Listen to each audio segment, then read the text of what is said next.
Hello everyone, once again we're back in, it's Pat again, we're back in Microsoft Flight Sim. We're about to be on the VATSIM network. Actually, before I do that, I'm going to make sure I disconnected, because I had from the actual online here for Microsoft Flight Sim, which I had not.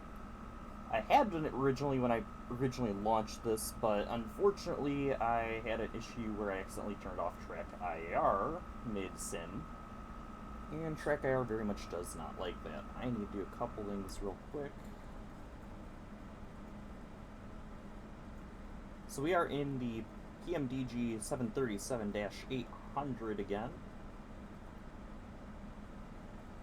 So we are on the ground currently at Kennedy International Airport, about where we left off last time. Stairs, you can go away. Today we're going to be heading to Raleigh Airport on the VATSIM network. So it's the same plane as last time. We're going to be doing it at night this time, unlike last time. What in the world are you doing over there, Stair Truck? So should be set here at this point to log into the VATSIM network. I'm not expecting, unfortunately, any ATC tonight, just due to the time again, but we will make do with what we get. Call sign tonight will be Delta 4433. So we are in the 737-800. Connect. And there's our squawk code, 1573. So I'm going to go and put that in real quick.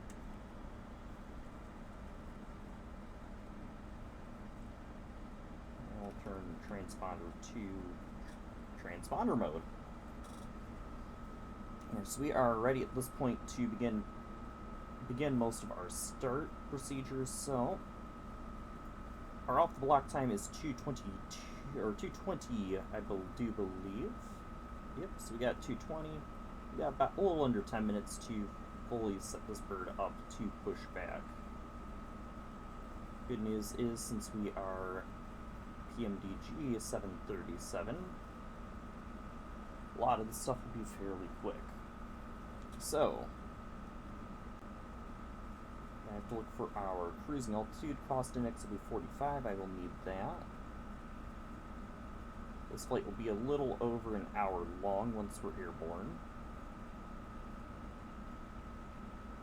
All I need is a cruise.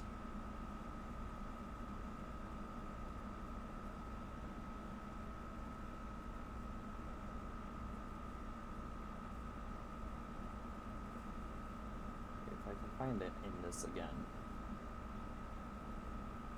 I'm expecting it to be something like flight level 360 again.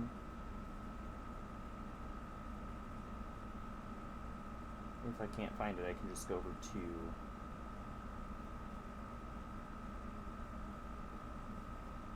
not having any luck here. I can just come over to this. I'm just tabbing out to check it here. 36,000, so that's flight level 360. Load. So we're going to come up here. Oh, we don't want 42. That's 360. Activate. There we go. So we got that set.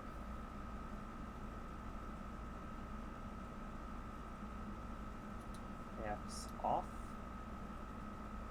We'll turn on those pumps. We'll turn on window heat and pitot heat. We'll turn logo and anti-collision on. We should be good up top for push and start.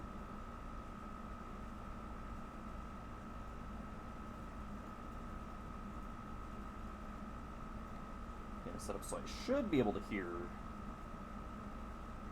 Unicom, despite the fact we'll be on CTAF once we're all set up here. I need to go down here. We're going to go set this for 360.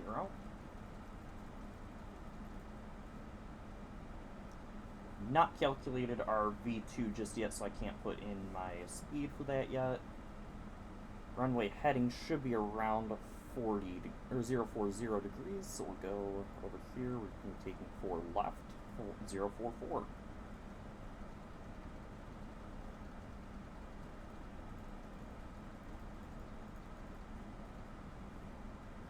It'll also be fun because we're doing the Kennedy 5 departure. That departure does take us on a immediate right turn. Go with 5 flaps. We got V2 is 148. We also have it. Wow. 3034 for pressure. So 148, and that's going to give us 15.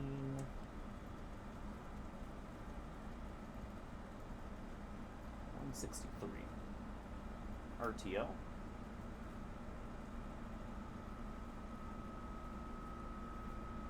We only need 2 tons reserve. We have a cost index of 45. Weight level is 360 for cruise. Execute. Departure and arrival. We are doing the 4 left with the Kennedy 5 departure. Then direct wavy. Arrival, we will be expecting which runway? 5 left.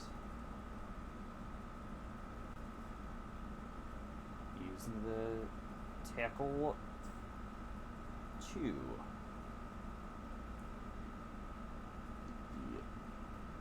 The ZJ transition. The question will be which transition to use for our arrival there. I'm going to actually look at the actual charts here.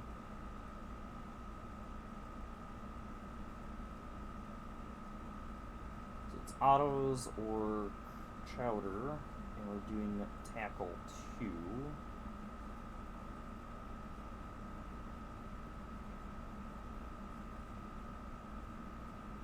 We're ending at stint. Yeah, we're ending at stint. That will give us a little bit more time with the autos transition. Come back here, go takeoff.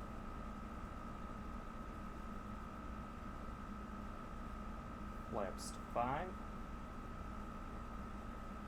Preset those, and then I'm going to come over here. Trim will be 4.9.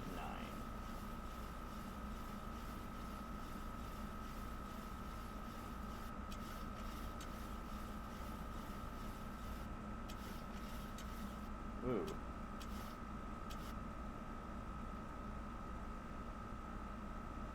At this point, we will go ahead and release the jetway. We'll turn on, we'll start the APU. Turn on flight directors, ARM VNAV and LNAV. And I'm going to grab the CTAF frequency for Kennedy real quick.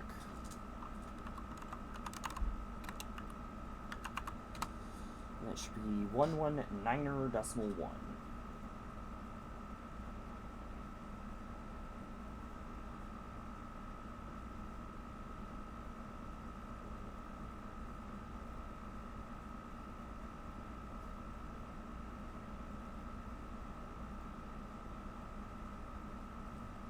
So now that we're over to CTAF, we are mostly ready for push and start. It's just a matter of getting these EPUs turned on, or the APU generators turned on, so we can disconnect the ground power.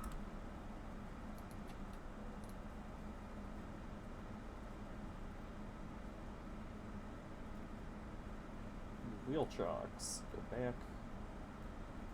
Push back. We'll get a tug. I'm going to see where we are and which way we need to be pointing. We'll need to be turning. Push with a nose to the left. Okay. We will go ahead and turn on the fuel pumps. Engine display. No fuel in the center tank. good to push and start. Kennedy traffic, Delta 4433, pushing back at gate 33, facing south, Kennedy. Cockpit to ground. Go ahead. We've been cleared for pushback and start. They want the tail to our right. Copy that. Ready for push tail right. Release brake please.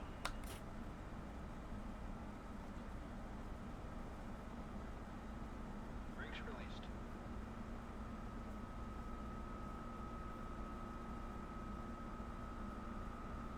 Let them get us moving here first.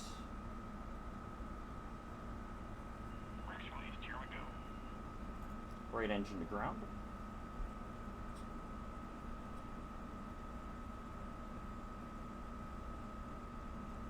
While we're doing that, and we'll hold off on flaps for the moment.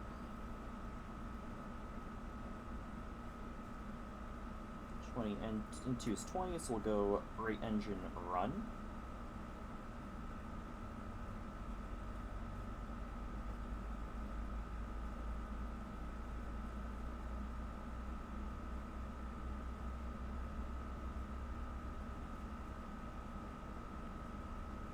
Good N2 rise.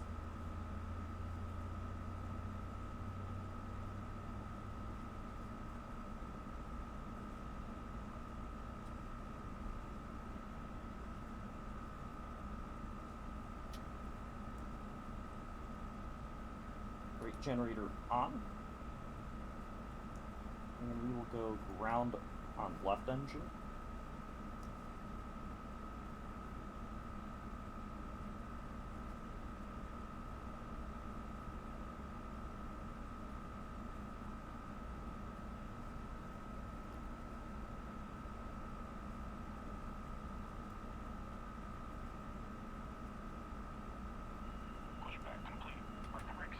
Left engine to run. Parking brake on. Brake set.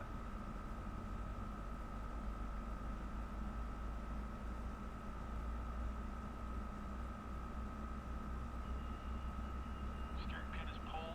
Watch for the slip and release from guidance on your right. Have a good flight. There we go. Over to our legs. Not seeing any discontinuities. Left generator on. EPU off. Left and right packs on. And I have one more thing to do before we can actually get taxiing. Elevation will be... we'll put it to 350. Okay. Everything's set here. We should be good to go. Actually, flaps to 5 before I forget. Taxi light on. Anything else to clean up top?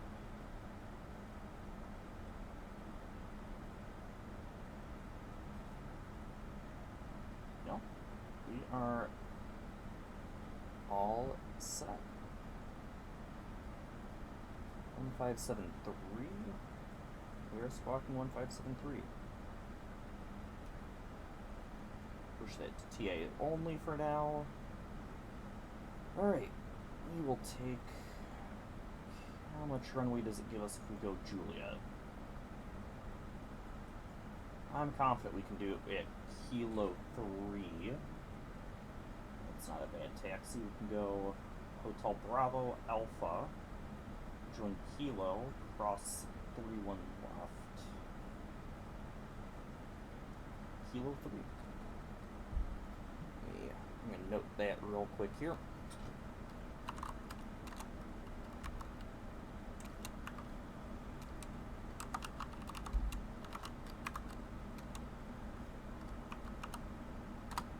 There we go, got that note created. Alright. Just double checking everything, make sure I did not forget anything, unlike when I flew the 777 last night. We are not forgetting anything. Kennedy traffic, Delta 4433, taxiing to runway 4 left via Hotel Bravo, Alpha, Kilo, cross runway 31 left, Kilo 3 holding at Kilo 3. Kennedy. Alright, let's begin our taxi. Where is this taxiway line? Is that our taxiway there? I think that's our taxiway. Is that really Hotel Bravo that far behind us? Yes, it is. Okay.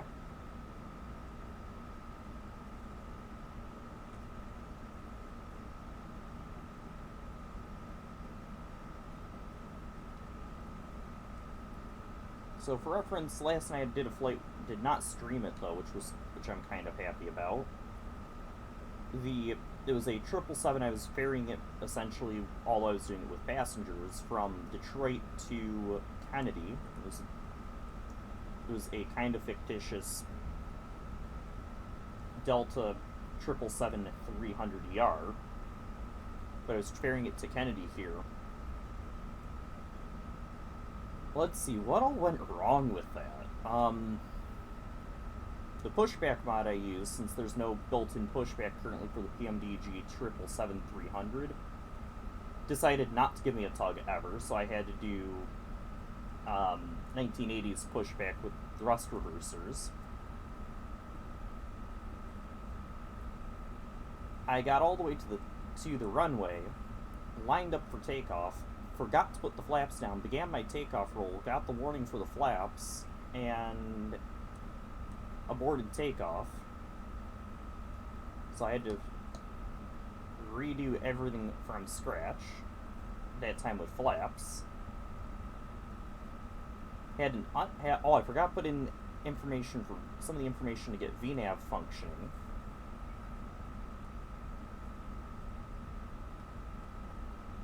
So I didn't have VNAV or LNAV, or I did have LNAV but not VNAV for the initial climb out of Detroit. Got that functioning in the air.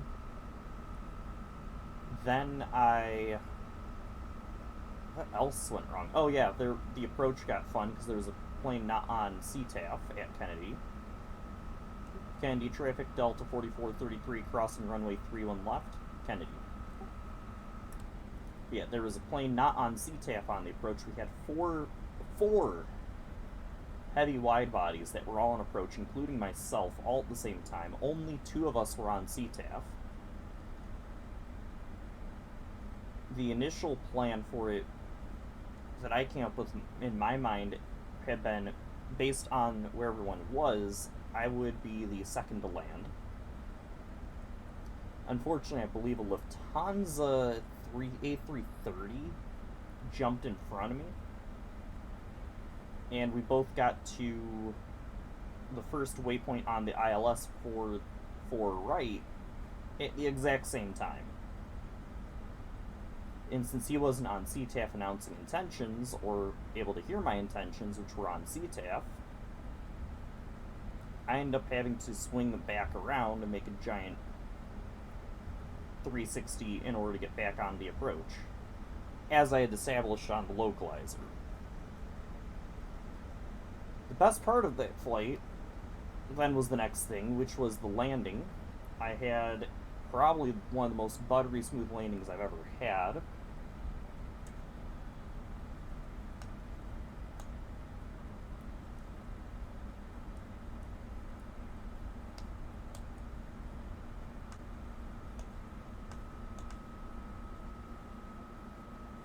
Kennedy traffic, Delta 4433, lining up on runway 4 left at Kilo 3, Kennedy. But yeah, I had a very buttery smooth landing. Ground was actually online. So then I had to go over to ground, and I was supposed to taxi to the ramp via Bravo, Hotel Bravo. I crossed 4 left, and I turned the first left, which should be Bravo, and it's actually Alpha. Where the hell are the lights? And then I have a terrible lineup when parking and have to slew mode it to actually get a decent lineup. Overall, that was not a good session for me. Hopefully we have a bit nicer ones tonight. Already have got the flaps and the trim set properly.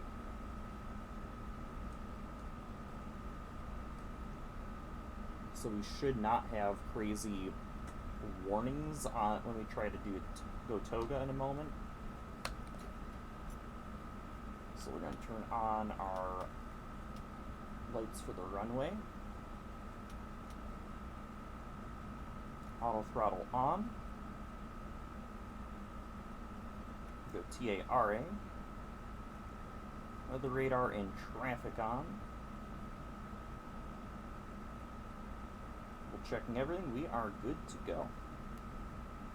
Kennedy traffic, Delta 4433, taking off for runway 4 left, flying Kennedy 5.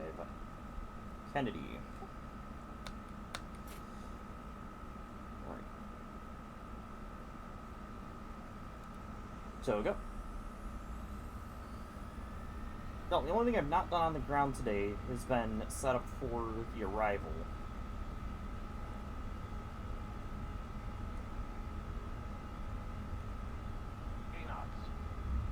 Ooh, that was a bit of a bump.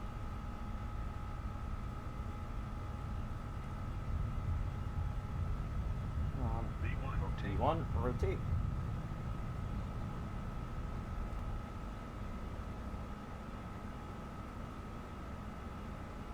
Positive rate of climb. Gear up.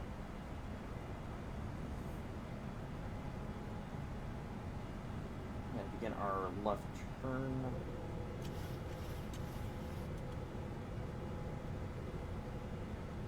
Or a right turn actually to 09er 9er. And then we'll go autopilot on. Flap, first notch flaps will come up.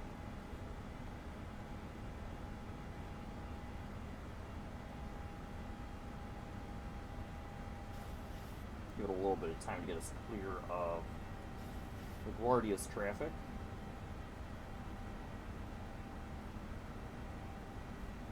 Go our second notch of flaps. Or apparently go flaps up. And go direct wavy. Kennedy traffic, Delta 4433 through 3000. Clear 4 left. Kennedy, last call.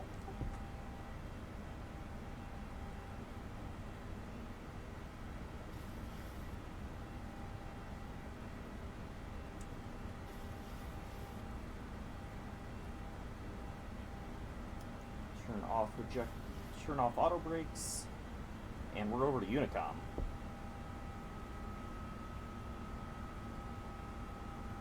So essentially, if you missed last week, and I don't remember if I reiterated it after I corrected the issue with the audio setup last week, what this airframe is, it's the Concept 737 for Delta, 800 for Delta.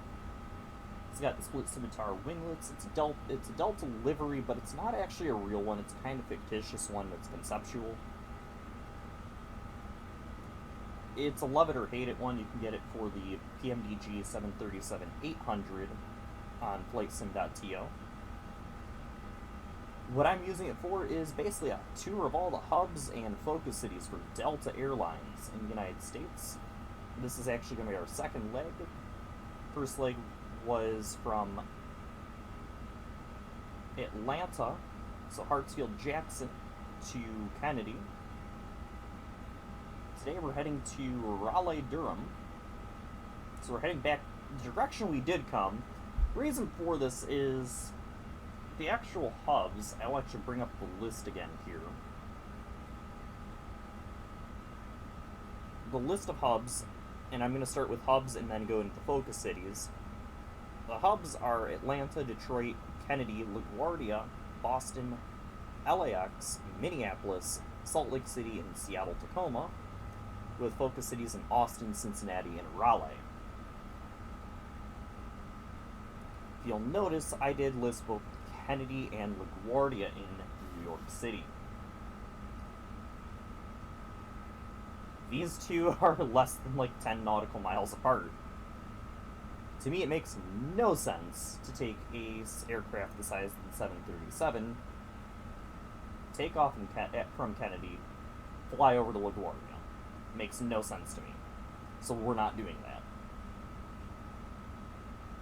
It would be a passable idea to go from LaGuardia or Kennedy to Boston, but I'm electing not to do that in favor of some shorter legs.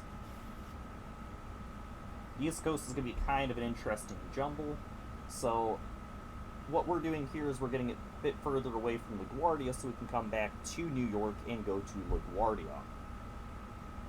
And then we're going to come a bit away from LaGuardia again, from New York again, go to, I believe, Cincinnati after we get back to LaGuardia. I have to look at my list again here, but I believe it'll be, from here we're going to go from Raleigh to LaGuardia, LaGuardia to Cincy, then Cincy to Boston. Once we're through with the actual coastal ones, so the 3 coastal airports, we will begin heading west, and we'll be doing that in steps. So we will actually be hitting the northernmost ones in sequence. So it will be like Detroit, Minneapolis, Salt Lake City, Seattle, Tacoma, back down to LAX, LAX to Austin. Austin will get us back to Atlanta. So we will be landing at each and every one of the focus cities and hubs, and we will be taking off from all of them. We are not going to be skipping a takeoff or a landing at any of these airports.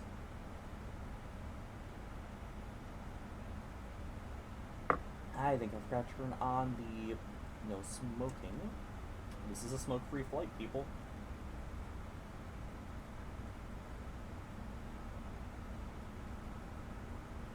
Doing a good job climbing here. We're already through 14,000. Yeah, this flight should be about an hour, hour and a half long. If I remember what SimBrief threw out correctly. There was actually a slim chance earlier we could have had ATC, because I know Boston was online. We just entered and exited Boston's airspace, according to Navigraph. I'm going to check both Atlanta and we actually are still technically in Boston's airspace. So there still was a chance we could have gotten them, but they went offline at Boston Center before I even started up the simulator. So, oh well. As I mentioned, I will try to do some streams on Tuesdays to try to get a little bit more. Those will probably end up being longer ones. I will be aiming to get some streams, some of these flights. I don't know about this particular airframe with ATC, just due to how I'm going to probably end up streaming it. But I will be trying to get some streams with ATC. I'm also going to try and get some group flights, which will probably happen later in the, during the week.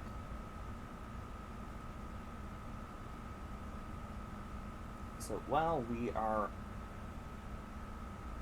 in our climb, I'm going to work on getting ourselves set up here. Go through flight level 180, so over to standard pressure. ILS for Raleigh is 109er 1. I'm going to put it into both of them just to be safe here. We don't need that yet. I'm also going to get our minimums just since I have the chart open. Barometric minimums are 598.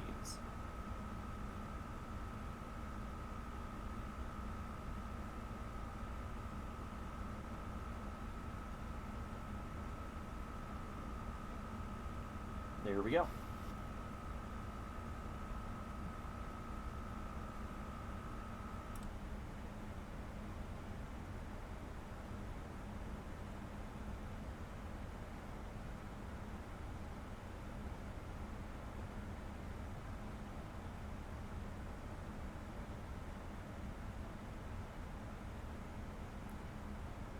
Alright, double check everything up top. Packs are on. I want to make sure that we are actually at a high enough altitude. We would be getting yelled at by the aircraft if we did not turn on the packs. Been there, done that. I know how to turn off the horn at least, and I know how to fix the issue. It does take some time before the angry red light turns off if you do get that alarm. So yeah, this is probably my favorite aircraft of the ones I have currently. I'm going to probably be trying to work on some more flights with using other airlines. I do have both. I don't remember if for those who did not catch last week's, I'm going to be trying, I still need to move it over to YouTube. But for those who did not catch last week's stream or episode, I do have the 737-800 from PMDG. I do also have the 737 -900 from PMDG, the 777-300ER from PMDG. I also just recently got the Embraer E170 series, which I believe was Flight Sim Studios. I primarily do have Delta liveries. Big reason for that is I'm very happy with how Delta's treated me in my recent flights in real life. They're honestly a very good airline if you are here in the United States. Do absolutely recommend flying with them.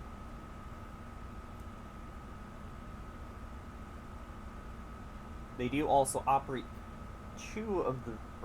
they do on the main line operate two of the three mainline aircraft I have. Actually, I have also the A330-900, which they also operate. So I've got three of their I forgot the 7172. So I've got four of their mainline aircraft with liveries for them. I also have for Delta connections, they do also have Embraer E170s. They don't have E190s in the Delta connections fleet. So I do also have that, and that does have Delta connections, a livery for it. So do not be surprised if at some point you start seeing some Brickyards, some Endeavors, some SkyWest flights. Also, do not be surprised to see United, maybe American. I might do a little bit of Southwest. I'm not going to be doing a lot of budget airlines. I'm very big on, when I come to flying, I do prefer to do it on the bigger providers, not your Southwest, your Spirit, you name it. I don't do a lot of flying in real life, though. It's something I do love to do. I do also love to go and visit and watch aircraft as well. So that's stuff I love to do.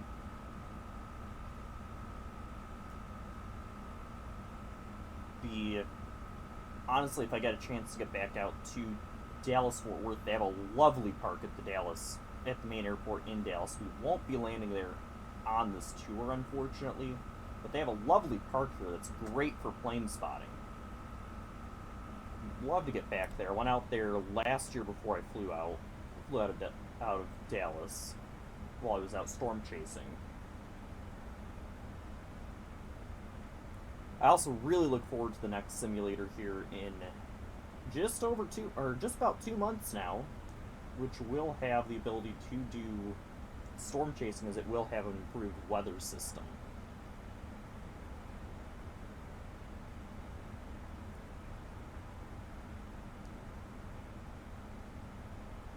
So currently we still have no ATC here. As I said, I'm not super surprised with it being almost 3 o'clock in the morning East Coast time here. Just one of those things I wish I had a little bit better of a schedule to stream a little bit earlier for these flights.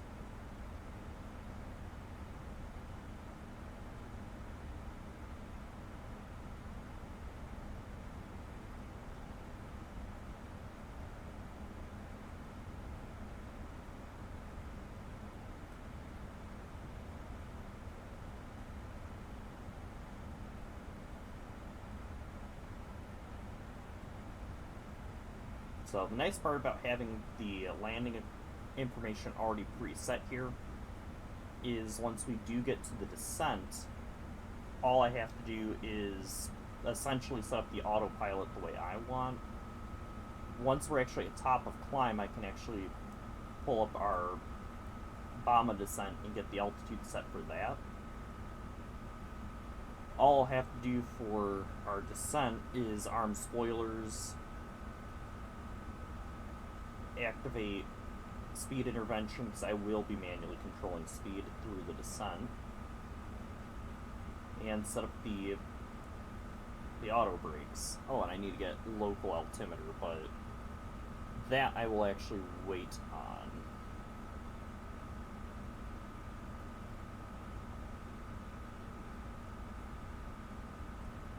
As much as I have it right now, and it may change. It's one of those, it very well could change. Actually, I'll reset it for...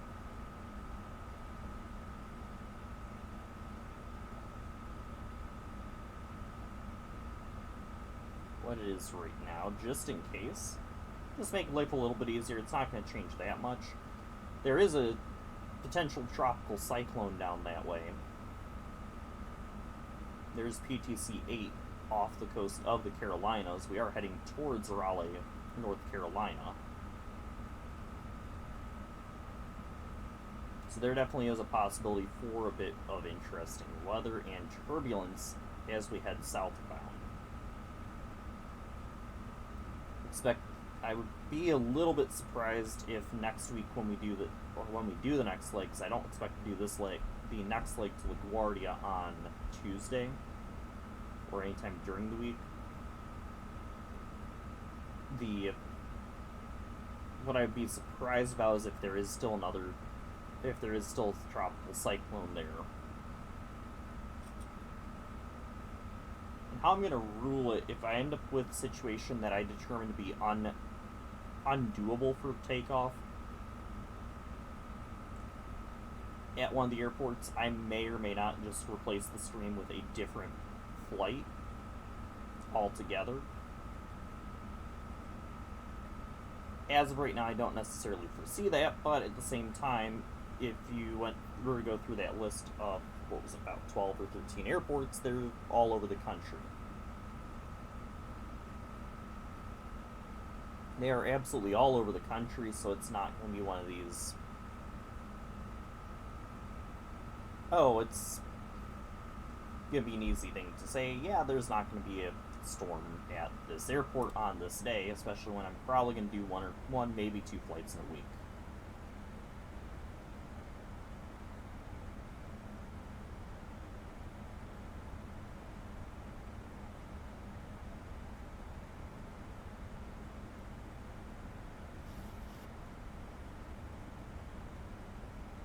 So we're already through flight level 310.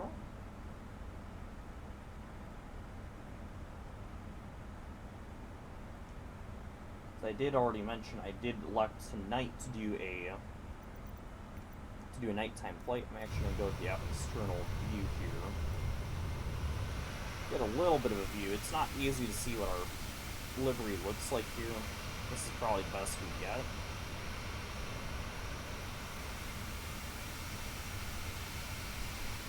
I'll briefly go God mode here and get us a little bit of daytime.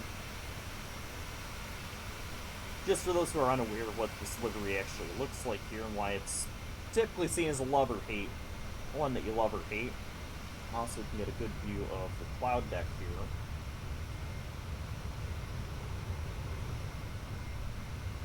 Probably not related to that potential tropical cyclone, but yeah, this one is previously mentioned. It's a love it or hate it livery.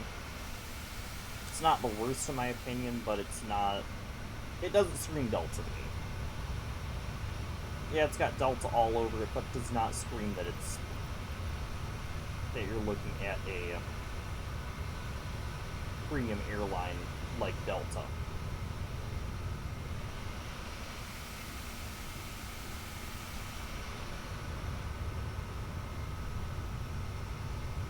Now, that cloud deck further out there may end up being our potential tropical cyclone. I do not actually know as of yet.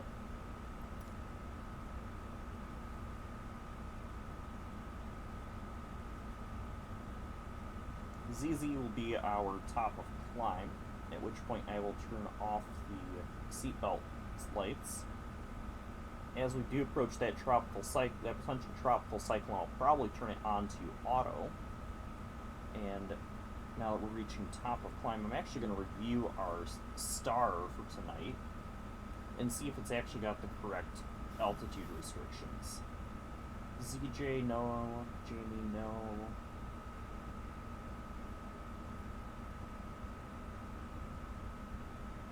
Correct. That's correct.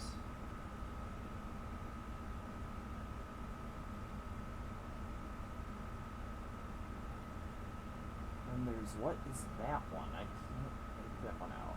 That is Doyus, at or above 17. Correct.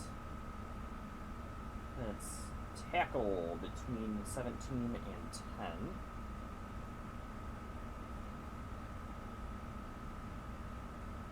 Go swept at or above 9. Below 12,000 at Karoo. At or above 9 for Muffley. At or above 7,000 for Poker. Those speed restrictions do follow. Stint is at 6,000 with a speed restriction of 210 knots. All good.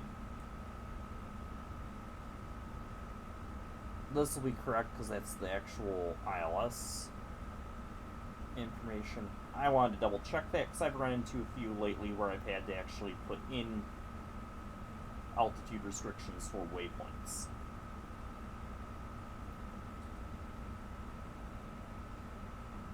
So that was good to see.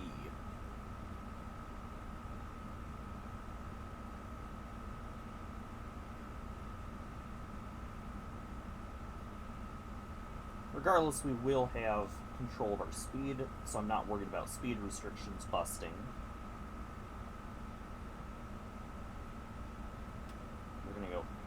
Actually, we'll go off for the moment on the seatbelts.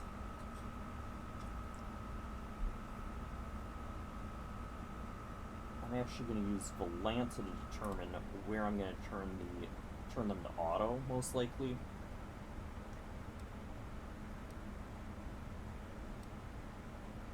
Top of descent is between ZJ and it looks like Jamie. That's about 80 nautical.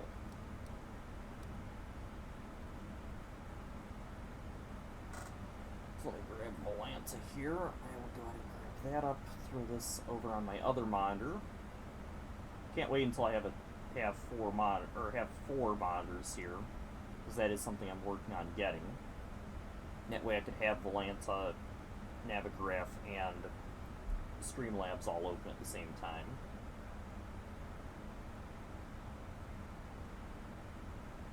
I think once we get into the Chesapeake Bay area, so once we get around Norfolk, that's when we're going to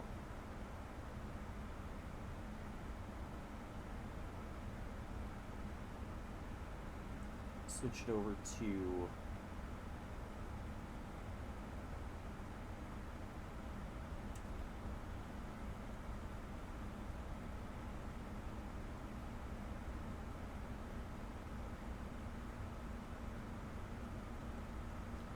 don't have the right thing.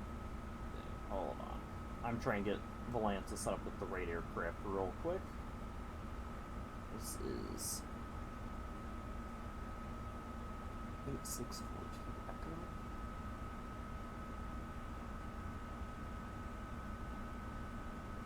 No. Not seeing that.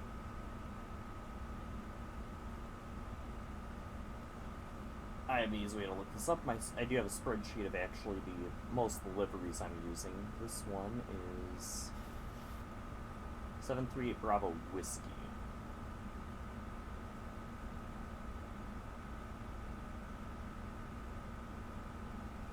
At least it should be 738 Bravo Whiskey.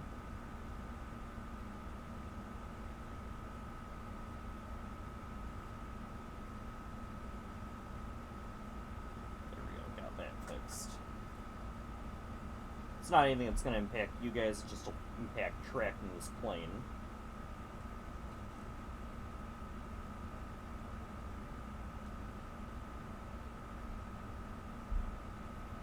Because I do use Volanta to track my aircraft. That way I can actually fly them from the correct from airports they previously were at. We'll turn this back down.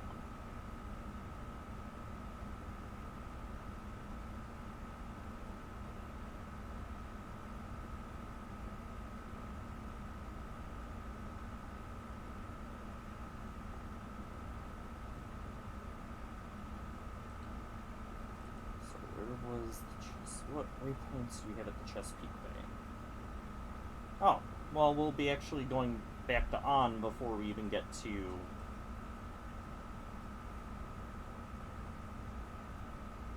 what I was looking to do. Set up here. Okay, good to know.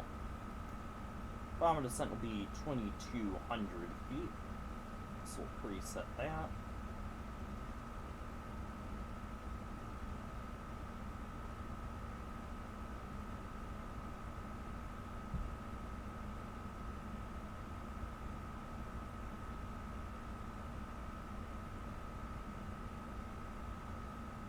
Also, I'm probably going to look to sometime this week, probably do a stream for Tower Simulator 3 now that has had the new update for the Places, what was it, Places 4 update. Absolutely beautiful game now. Some of those airports you can absolutely lose your mind at. Probably when I do, for that first stream of it, I will probably end up doing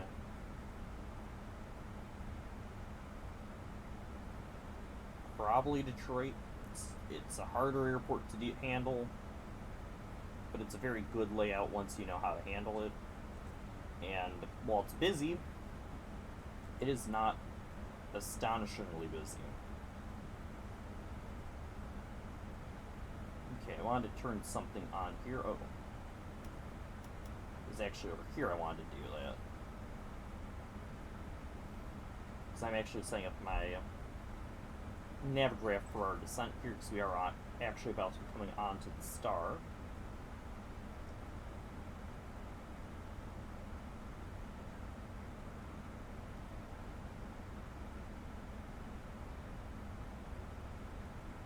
So we're going to arm our spoilers.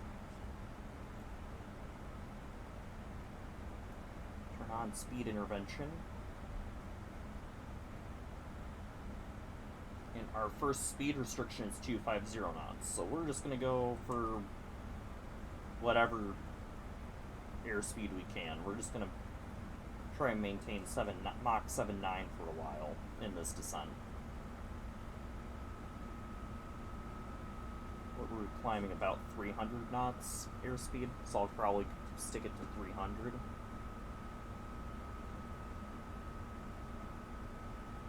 Auto ATC, let me guess, was telling me to... Oh, that's... I never cleared out the auto ATC, that's what it was. Looking at that spy, there's nobody in the area either, so we will be quite happy to do our... to decelerate at... We'll keep speed pilot's discretion following the star. I am really glad we're not landing southbound here. Because if we were, we go from Peru at or below 12,000 to Essel at 6,000 at 210 knots, and that would be the first and only speed restriction.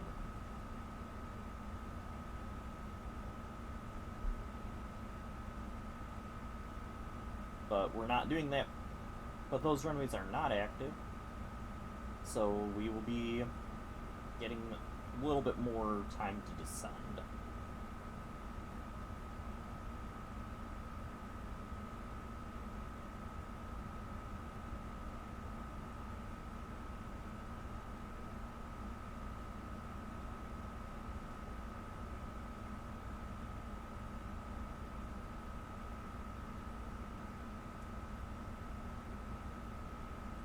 So, approaching ZJ here. We'll begin our top of descent. We'll actually begin top of descent shortly.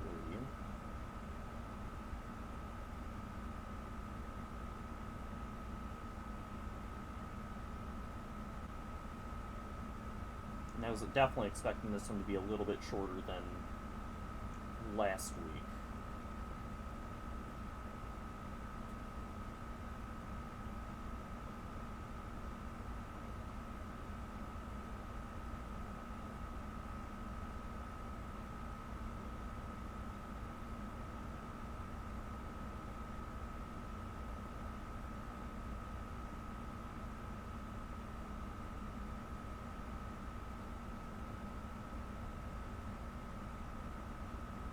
I'm just keeping an eye out for that top of descent marker so I can turn on the lights as we get, the passenger lights as we get closer.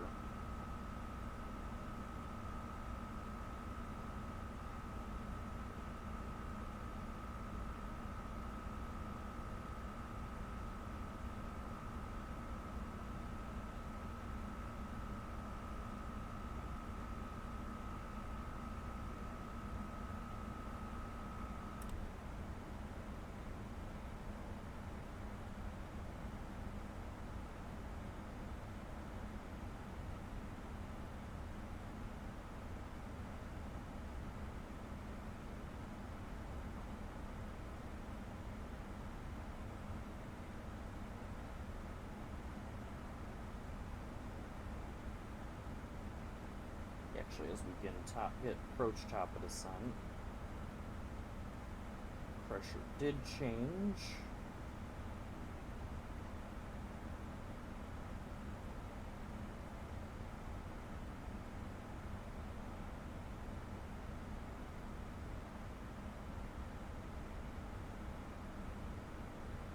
I absolutely love the weather in this game. I've done a few hurricane hunts in this. Most recent one I did wasn't quite as impressive, but also was not as impressive of a storm. What was that one earlier this year? I think it was Barrel. I ended up flying into Barrel in a 777. Ended up essentially being a test flight in the 777. And that was beautiful how it actually simulated that system. Again, I think it was Barrel. I could be wrong. But it was that really big earliest storm this season. I really cannot wait to see what they have in store for us with 2024. There's our top of descent. Let's go. Seatbelt signs back on.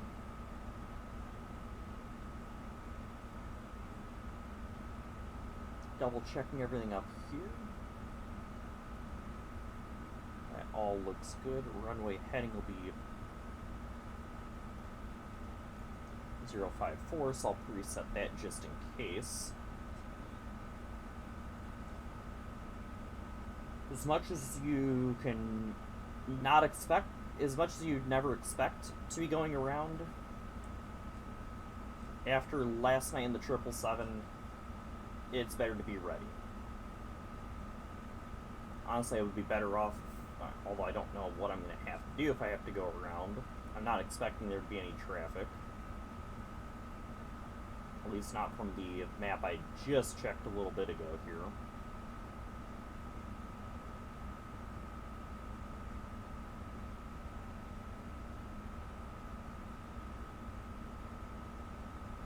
But after last night where I had to go around because somebody was not on CTAF, speaking of CTAF,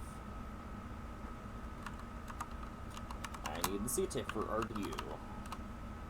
It is 12745. Oop.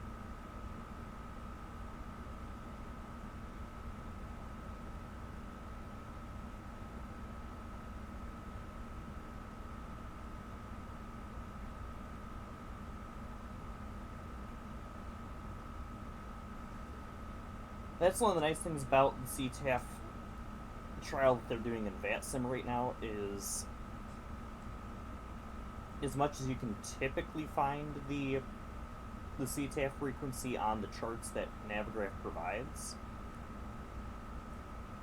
for the major airports, they actually have in vPilot the ability to just type in a command and it will give you the CTAF frequency. It's like if I actually go to here,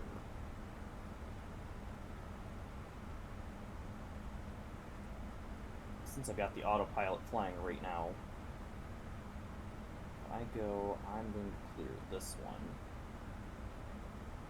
We're going to grab this one, because that's what we're flying right now here. If I come over to this guy here, I zoom in,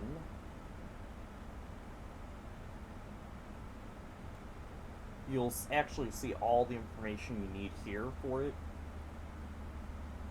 The problem with some of these airports, some of these bigger airports, is they have multiple tower frequencies, and it's usually the tower frequency that... Ooh, I set up the wrong frequency. I know I did set up the right one. Good deal. But usually you'll see, as you can see here, and I'm actually going to use the drawing real quick, there's multiple towers here. So it could either be this one or this one at a larger airport. In this case, this is the main one, so that's our actual CTAF. So that's what it's getting us. vPilot at least gives us that information right away.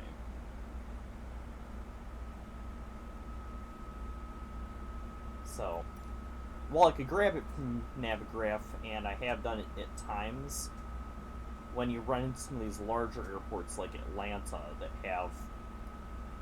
How many towers does Atlanta have? Let's actually look that up real quick. I'm going to actually do this on stream as well, rather than on my separate window for Navigraph here. We're going to hide this. Go airports.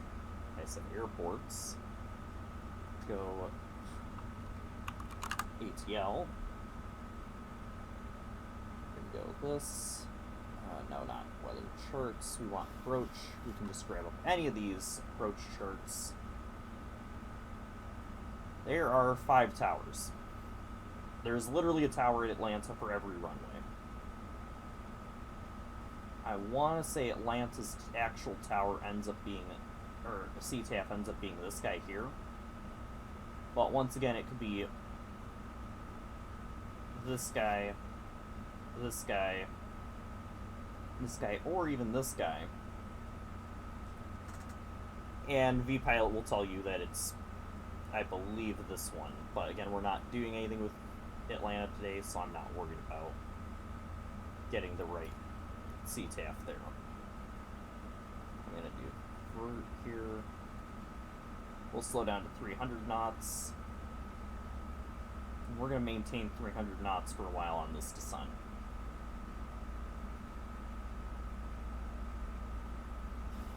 So I'm going to do speed at my discretion here. How I'm going to actually handle the speed restrictions, or speeds. We do have speed restrictions at Muffley, which is 250 knots, and another one at Stint, which is 210 knots. We are maintaining 300 knots currently.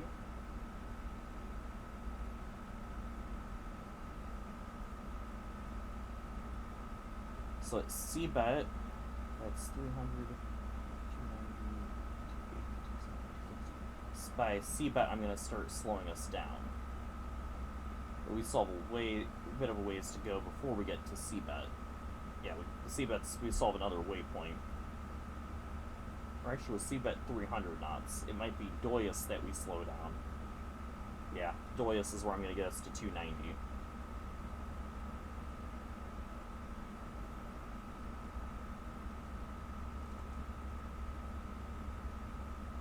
This is a fairly gentle descent. This is not anything like the Lundy 5 up into Kennedy. I am very glad we're not dealing with the Lundy 5 arrival at Kennedy. That one, it's a very, very high arrival. You literally fly over LaGuardia and use the LaGuardia VOR to get yourself onto final. Or to get yourself transitioning to final. Which means if you're trying to land at Kennedy, well, you have to be high enough to avoid the traffic at LaGuardia. Which means the waypoint before LaGuardia, you're at like 19,000 feet.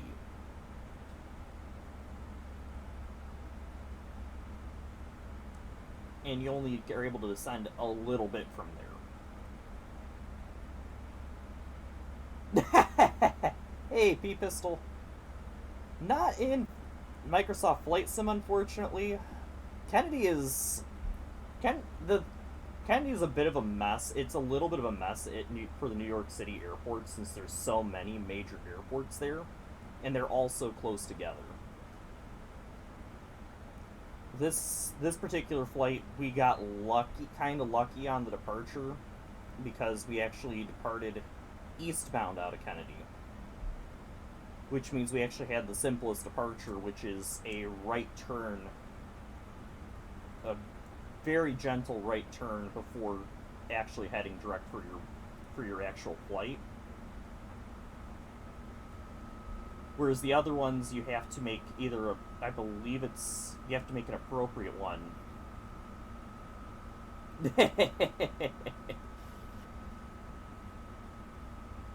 Yeah, it's very ridiculous there. Honestly, I understand why they have them, because there's so much, because of just how many planes go into and out of the New York area, but at the same time, it just creates a massive mess.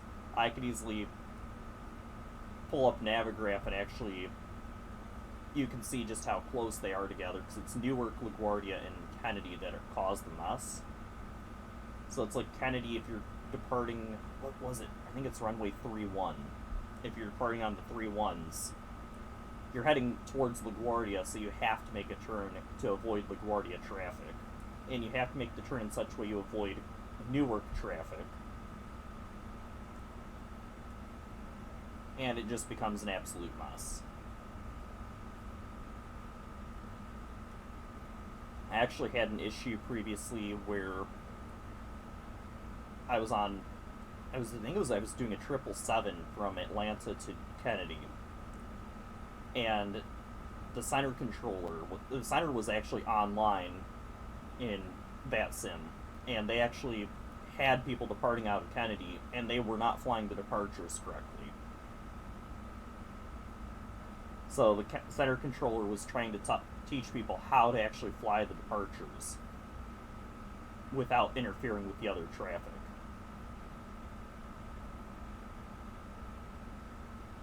It did not luckily delay a landing there, but it was kind of fun to listen to. Luckily, most other areas don't have that kind of a traffic congestion.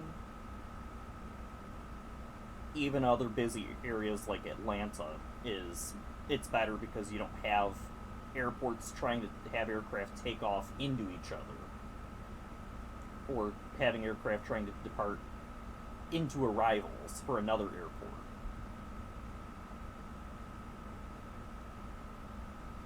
So Atlanta just ends up being a lot simpler.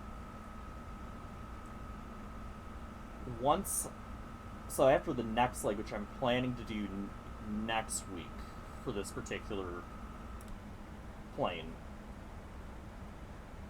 It should get a lot simpler. I think Boston's going to be the hardest one, because Boston just has a weird layout. But with the time that I'm able to do these flights, Boston should not be too much of an issue. Yeah, I understand. It's 3 o'clock. I wish I could stream earlier some days, but have a good one, P-Pistol.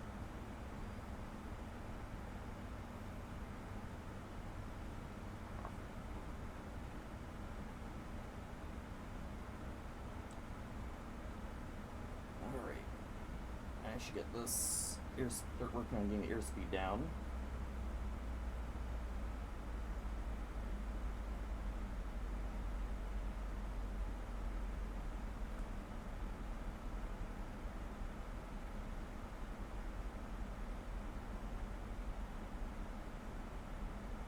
We're just over 100 miles out.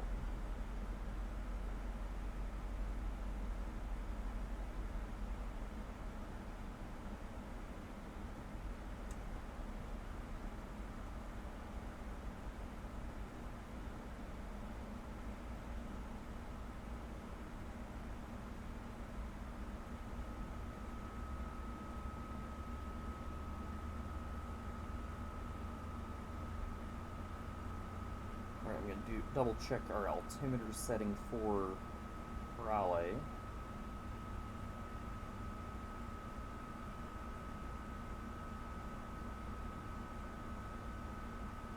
Still 3015. Awesome. That's a very high VREF. I was not expecting 151.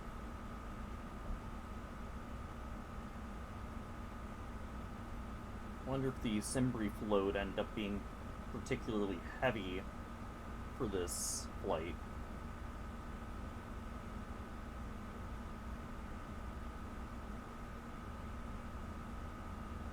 Oh, we got a lot more fuel than I thought.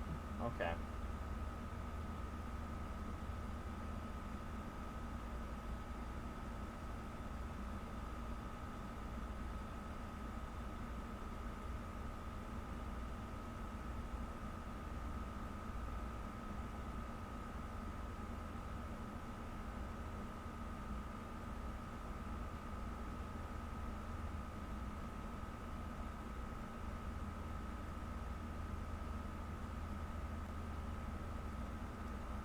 Next one is, which one's that? It's tackle, okay.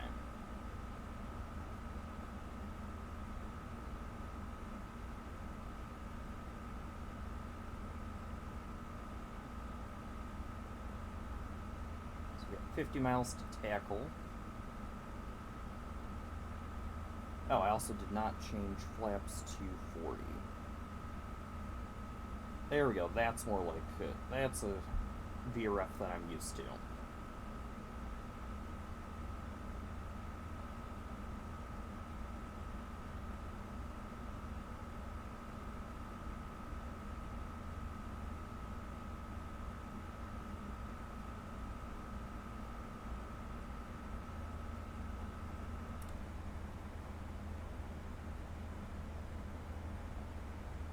Just wanted to double check vPilot, make sure nobody came online, snuck online here for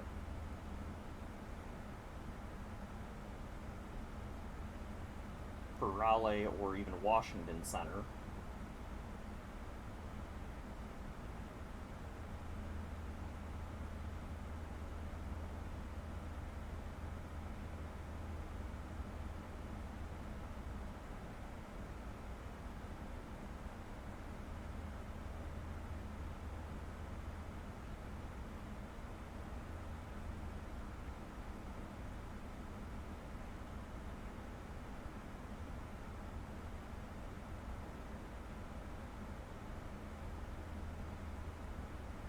So over to local pressure.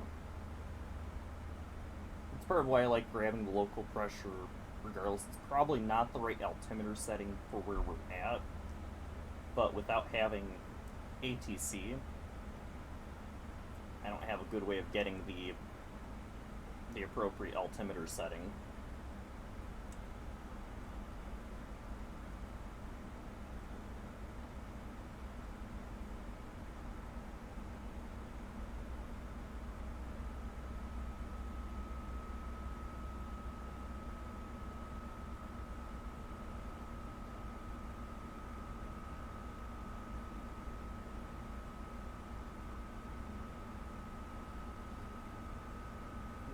Bring down that HUD. Probably going to bring down the HUD at about 10,000 feet.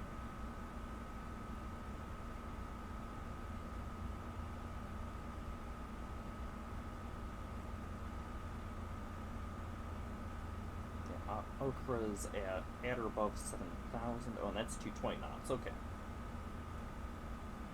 Good to know I don't have to do a crazy slowdown for a 40 knot slowdown to get to stint.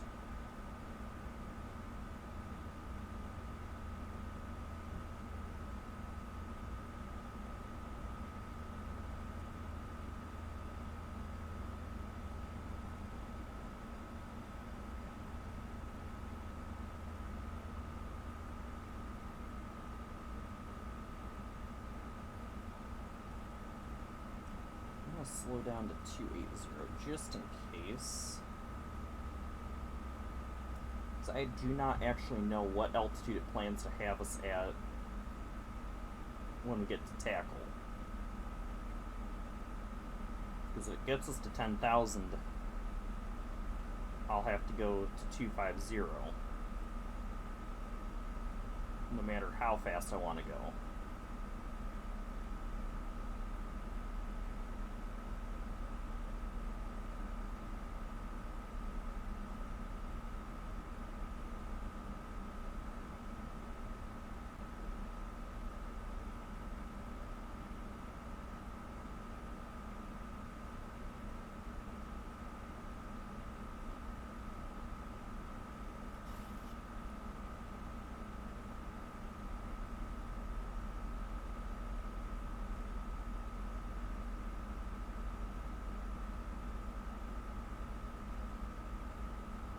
It's going to keep this taking us down. I'm going to slow us down a bit more here.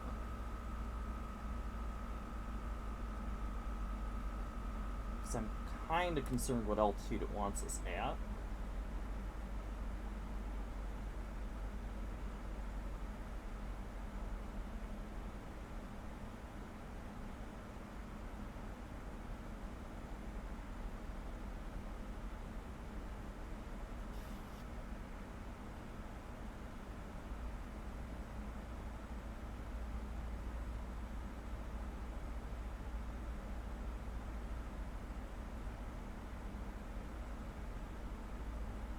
Okay, it will be plenty high enough to not need to go to 250.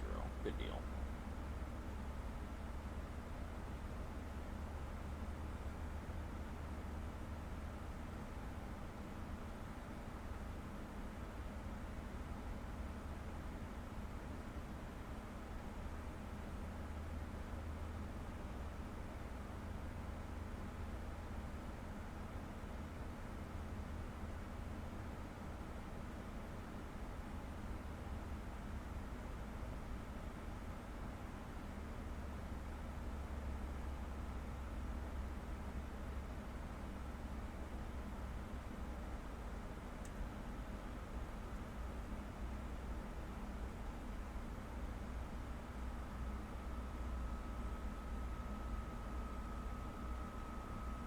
I'm just going to maintain the speed all the way to Sweet Pea.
tackle. Should start to hit the airport in sight momentarily. Should be almost dead ahead. Although it's 42 miles.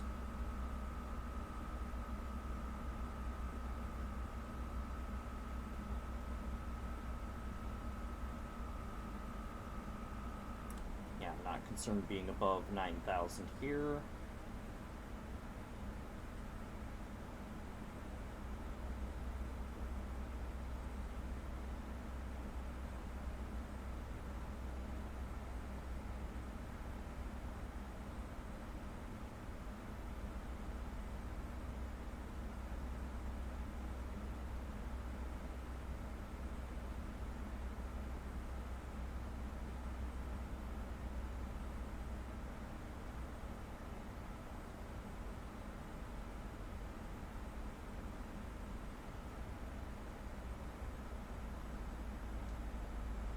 Down to 260. There's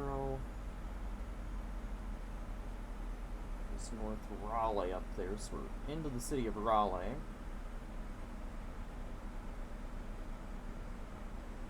Hopefully the airport will render shortly. Save a little bit of time here. Landing lights on, runway turnoffs on, and logo light on.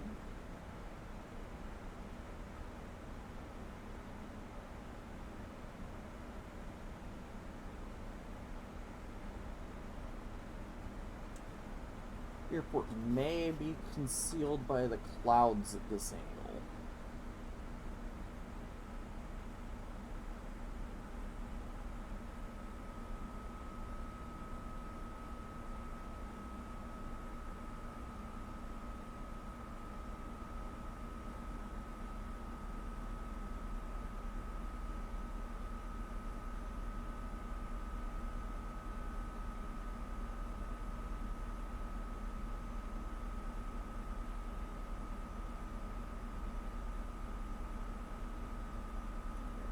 Close to 250 knots, and I'm going to drop flaps 5 as we get down to the actual speed restriction for flaps.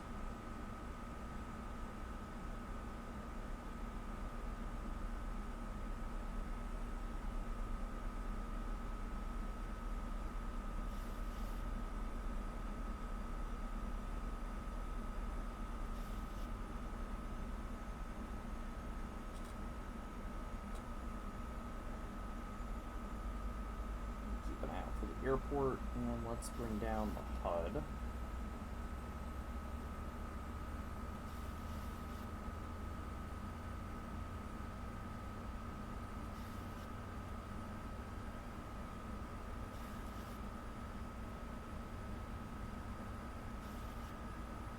I'm actually going to turn this guy to approach mode.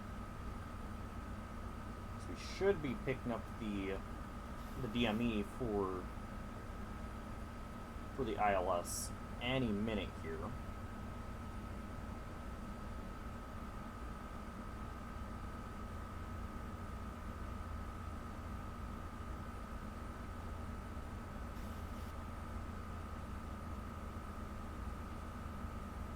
There it is, 21 miles.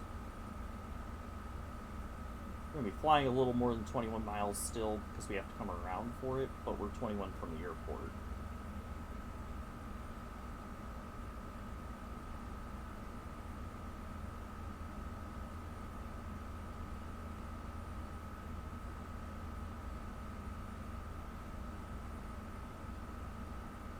There it is, I think that's our field. It's the north end, I think. Yeah, that's about where it should be. So that's the north end of the field in sight. Probably about to lose it in these clouds.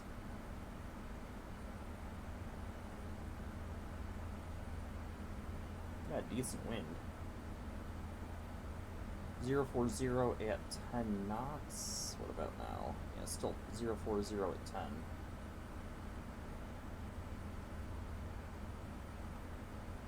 Jesus, still 18% fuel.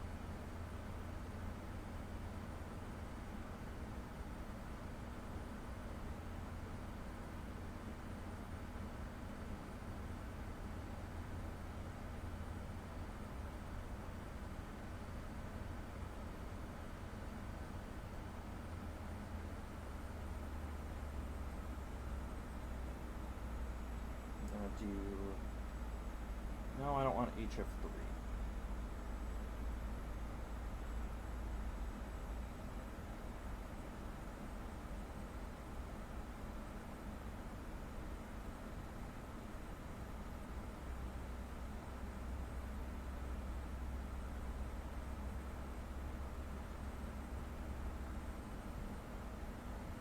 Oops, that is what I thought.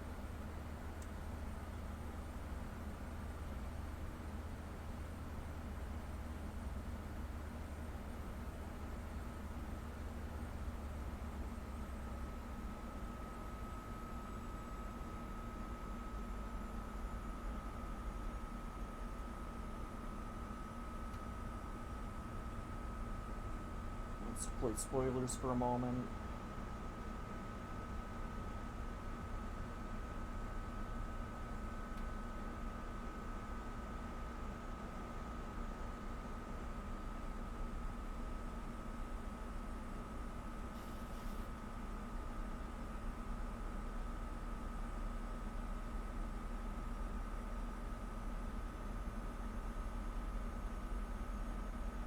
Have another deceleration right after Okra.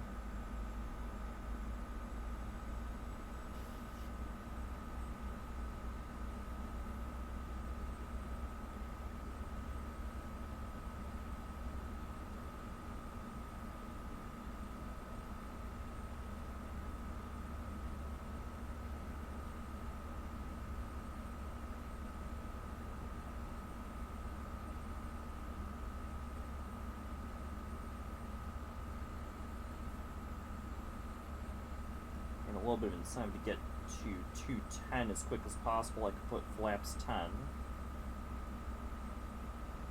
And then I just have to worry about making sure we get set up on final.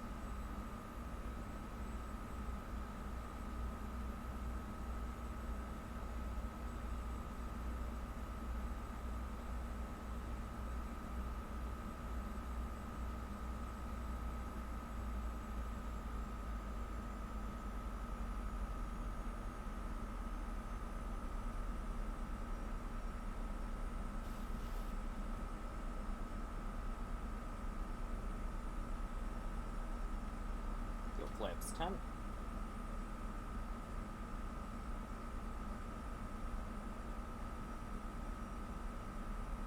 there's 210 knots. 4 miles from Stint.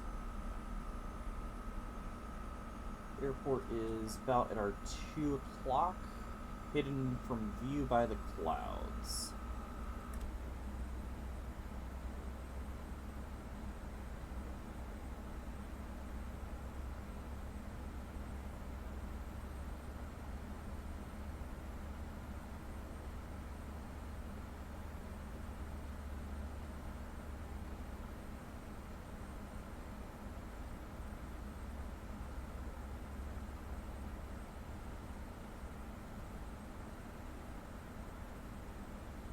CTAF, get ready to make a call.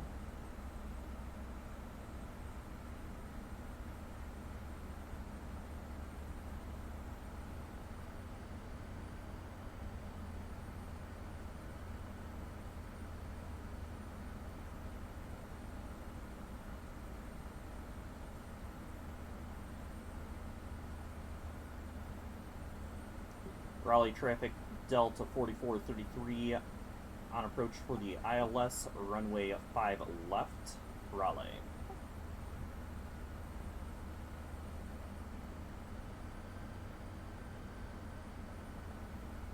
So we're at 6,000 feet.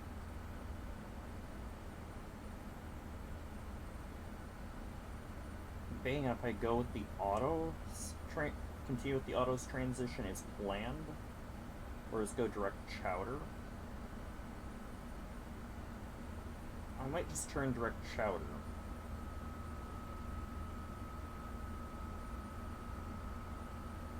It would require another descent, but it's not a terrible one.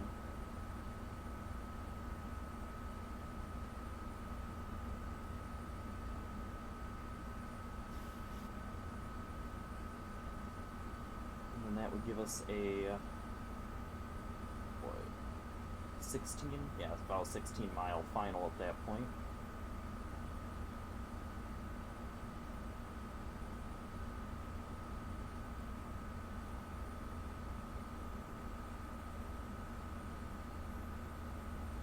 Maintain 210 until we get established. Actually, I'll slow to 180 once we turn base.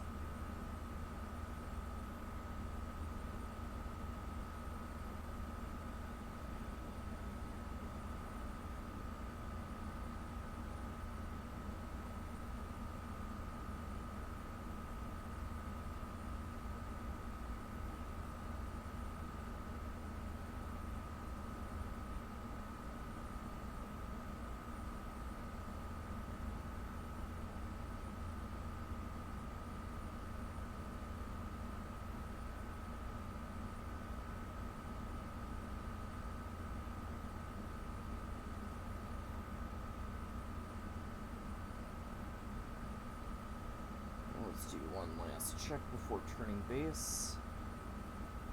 Yep. Still VRF of 144. Good deal.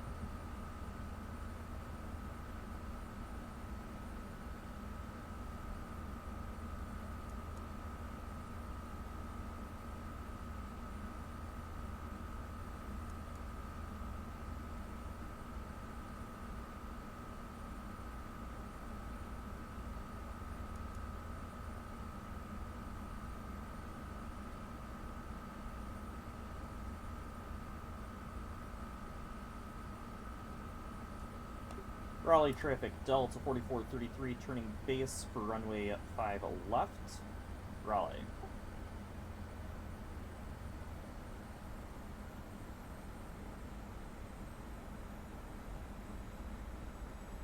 Arm localizer mode.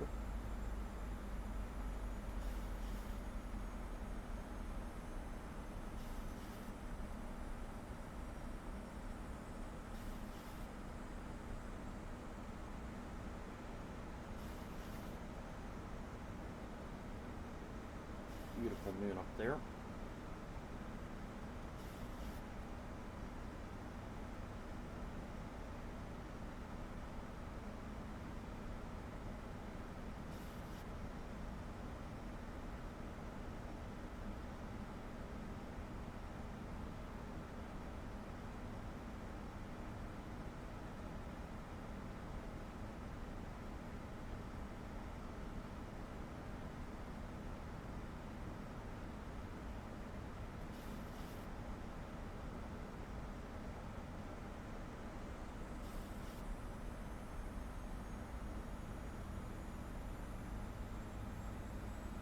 Ten miles out, we'll put down gear.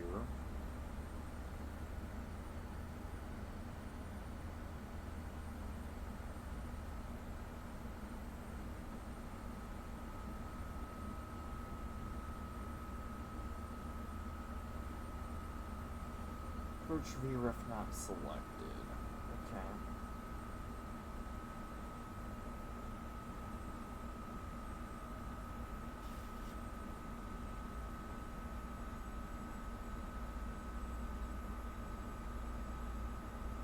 There, be happy.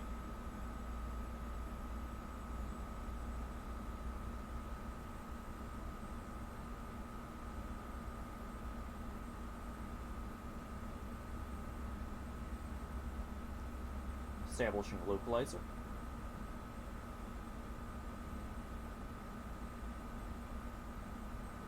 And we'll actually capture glide slope in a moment, too. There we go. We're captured. Raleigh traffic, Delta 4433, fully established on localizer, 16-mile final for 5 left. Raleigh.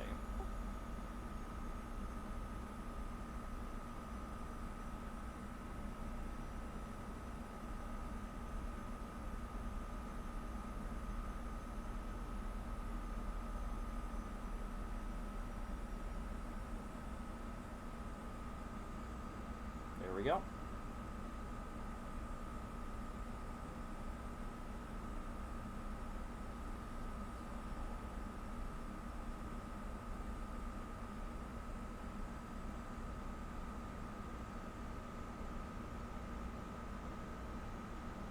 got a couple knots of crosswind here.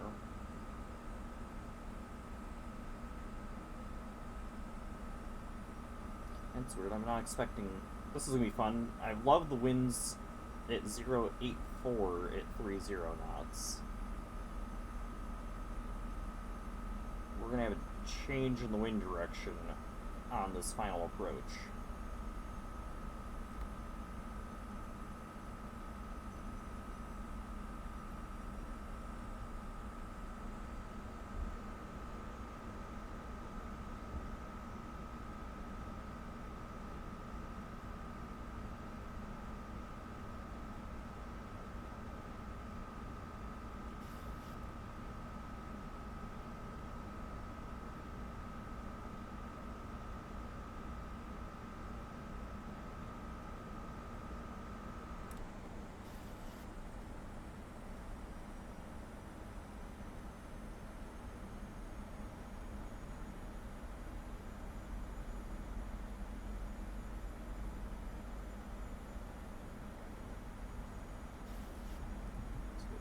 Down. Raleigh traffic, Delta 4433 on 10-mile final for runway 5 left, Raleigh.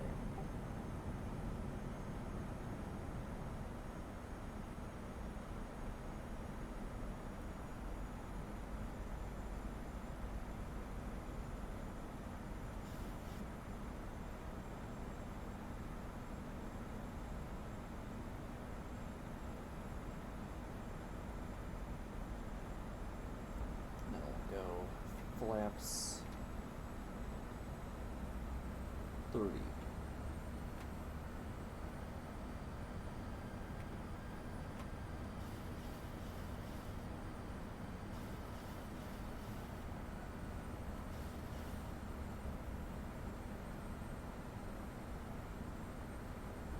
Slow us down some more. No, not changeover.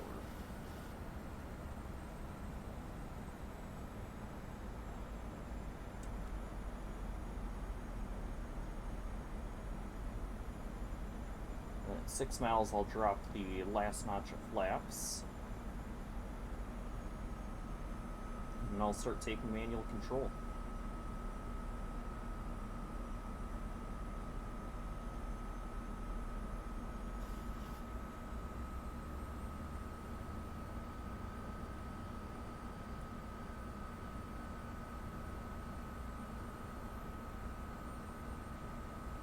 Of course, it'll be short final that we get the... We're going to get the wind change, it looks like.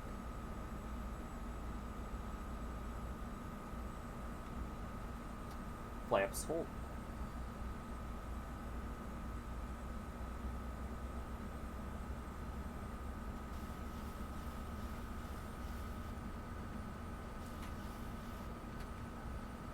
What in the world? No, flaps, come back down. That was weird.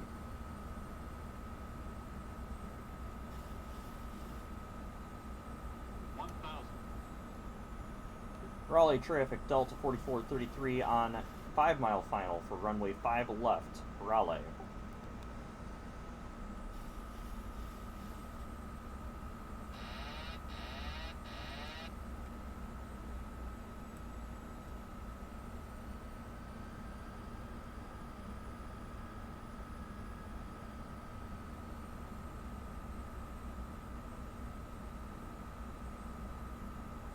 High on this approach.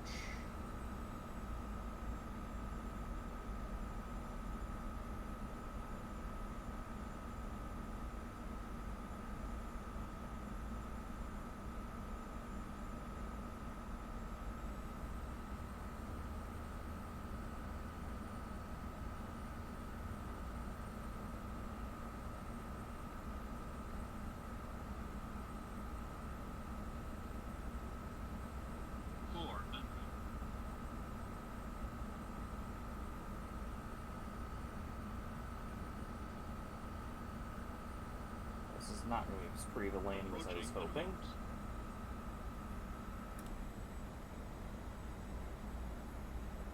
Oh, crap.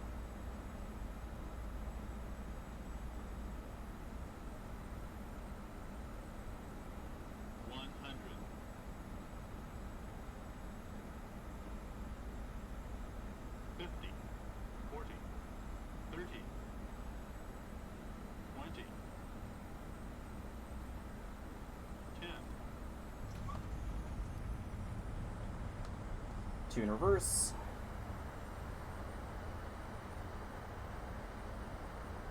.60 knots. Disengage your reversers. Let's go auto brakes off. And let's exit.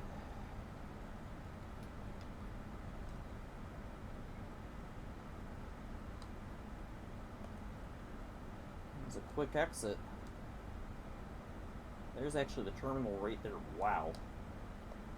Pretty good quick exit.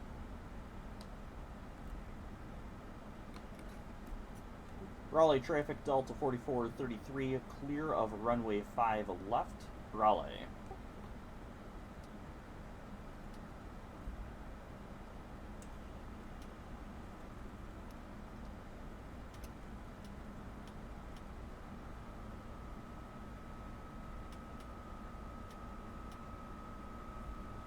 Okay. That was not as bad of a landing as I was concerned it was about to be. Now I know that terminal right there is where Delta parks. We will go ahead and grab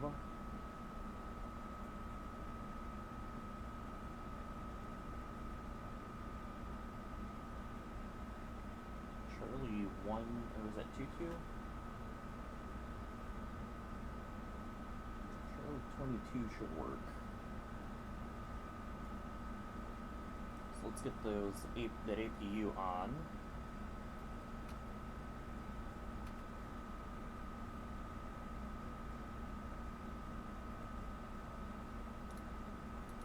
Switch to APU power.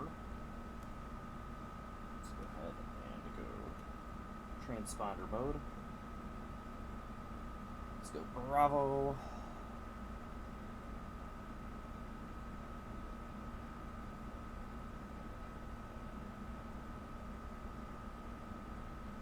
Bravo for the ramp. Raleigh traffic, Delta 4433, taxiing to gate Charlie 22 via Bravo, Raleigh. So we'll do, well, we're right on Bravo at least.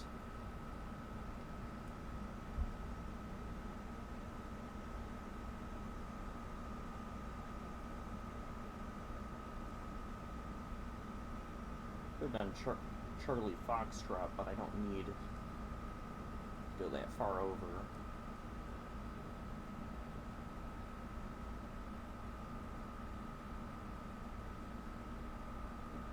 Take this next left.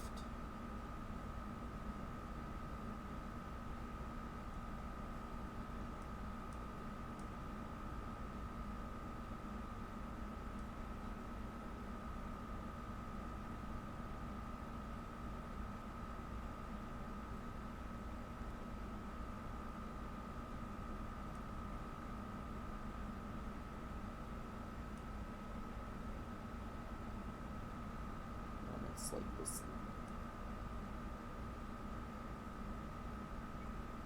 Well, I actually want to get over to the other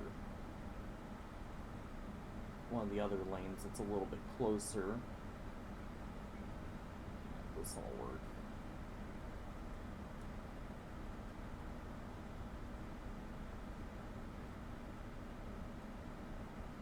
Okay, so we're gonna come around. I think. Whoa! What in the world?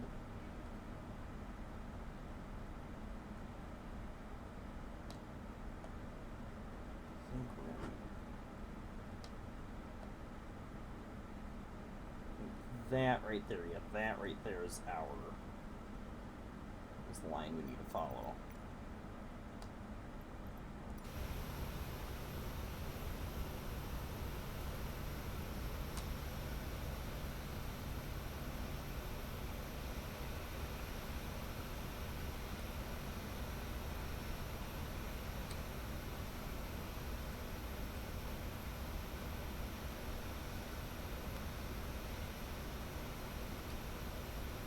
Ooh, that was, why is it wanting taxi so quickly at idle?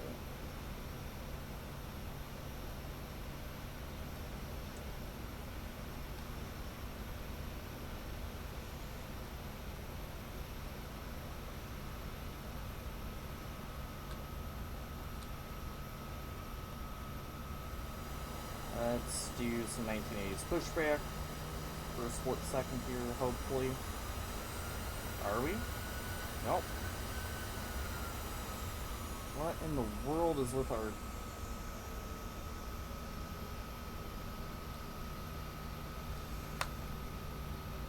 There's something up with taxi right now. It's not letting me line up how I want to, so let's give ourselves a little bit more room. What in the world?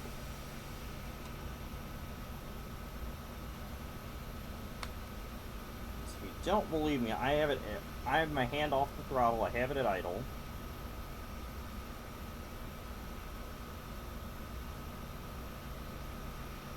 Oh, are we gonna... There we go, I bumped it up just a little bit to get us moving. Back to idle. Shouldn't be accelerating.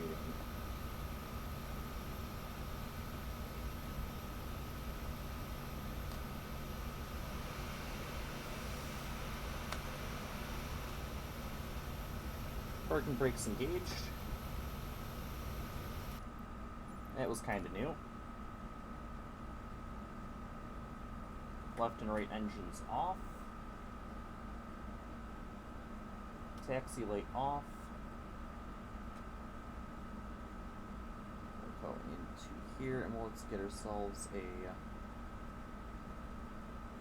truck so we can get jetway and ground power. Alright, let's go ahead and get those flaps up. So we can do full shutdown here.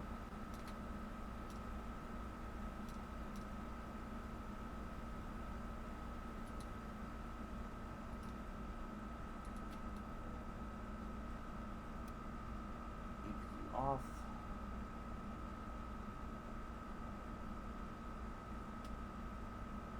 Let's turn off the logo for now.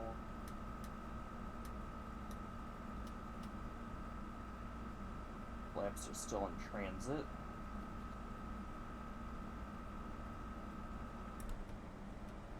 Transponder off. Light directors are already off. Back up top. IRS off. Should release, there we go. There goes the yaw damper.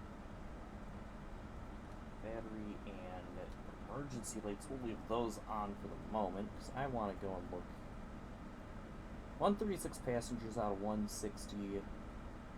Those are fairly standard numbers for it. I'm not sure why it seems so heavy. A little bit earlier. Those can go off. Let's go ahead and turn off. No, not on the emergency exits. Flaps are up, so those can go off. EPU bleed can go off. At this point, we just need to go battery to off. Should have already been covered. And ground power off. So there we go. Got the conceptual Delta 737-800 to the Raleigh-Durham Airport. Go ahead and take a little bit of a go God mode, get a little better look here. And here in Raleigh-Durham, it's default scenery here for Microsoft Flight Simulator. Next time we will be leaving from here or next time I fly this plane, we'll be leaving from here to LaGuardia. Be about the same flight time, probably about a little over an hour. And we should get back into slightly longer flights. Yeah, 737-800 into Raleigh. Probably next time I stream, because I will be playing. I definitely want to stream one of my midweek flights. I'm not sure what I'll end up doing yet, because I don't typically pre-plan those. So those could end up being anything. It might be first flight I do in a 737 or a 777 that's not a Delta Airlines flight. Might even do some general aviation this week, I don't know. But I'll definitely find something else to do during the week. What it'll end up being will probably depend on the day, and that'll also determine what time that ends up being. Regardless, hope you guys enjoyed. Next time we'll be flying this next time I fly this plane again, it will be to LaGuardia to continue its tour of the Delta hubs. Have a good, and I'll see you guys next time.